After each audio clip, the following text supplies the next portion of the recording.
First connect GT100 Plus and Autel MK808Z-BT VCI.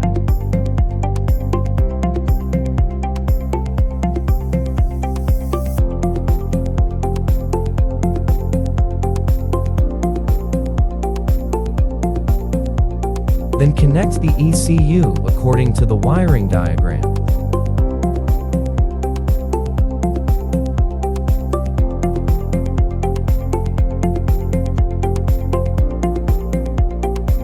After the connection, automatic diagnosis begins.